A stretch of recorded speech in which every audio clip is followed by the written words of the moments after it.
Friends, welcome back to my channel Sunitha Sam. Friends, video అయితే like చేసి అయితే end వరకు చూసైతే ప్లీజ్ సబ్స్క్రైబ్ చేసుకొని సపోర్ట్ చేయండి. సో ఇంకా ఫైనల్ వీక్ ఓటింగ్ అయితే స్టార్ట్ అయింది కదా. సో మీ ఫేవరెట్ కంటెస్టెంట్ మాత్రం మీరు ఓట్ చేయండి. ఒకటి జియో హాట్‌స్టార్‌లో లాగిన్ అయ్యి ఒక ఓటేయండి, ఒకటే మిస్డ్ కాల్ ద్వారా ఒకటేయండి. సో ఇంకా ఓటింగ్ ఆర్డర్ విషయానికి వచ్చేస్తే మాత్రం యాజ్ యూజువల్ ఫస్ట్ పొజిషన్లో ఎవరో కాదు, తనుజ గారు అయితే నెంబర్ 1 పొజిషన్లో 45% ఓటింగ్ మొత్తం తనకే పడుతుంది. సో ఇంకా తనకు దరిదాపుల్లో తనకు పోటీ ఇంకా ఎవ్వరూ లేరు. ఇప్పుడున్న 6 మెంబర్స్ నామినేషన్‌లో ఉన్నారు కదా, వారిలో అయితే తనుజనే టాప్ 1లో ఉన్నారు.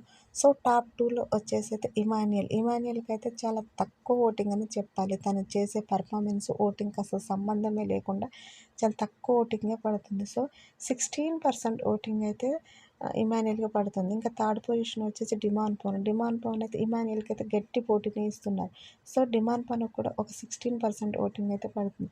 సో ఇంకా ఆ నెక్స్ట్ ఫోర్త్ పొజిషన్‌లో అయితే భరణి గారు ఉన్నారు. భరణి గారికైతే ఒక 9% ఓటింగ్ అయితే పడుతుంది. సో సంజన గారు అండ్ సుమన్ శెట్టి గారికైతే 7% ఓటింగ్ అయితే పడుతుంది. అప్డేట్ కోసం అయితే నా ఛానల్ అయితే ప్లీజ్ సబ్స్క్రైబ్ చేసుకొని అయితే సపోర్ట్ చేయండి. Okay friends.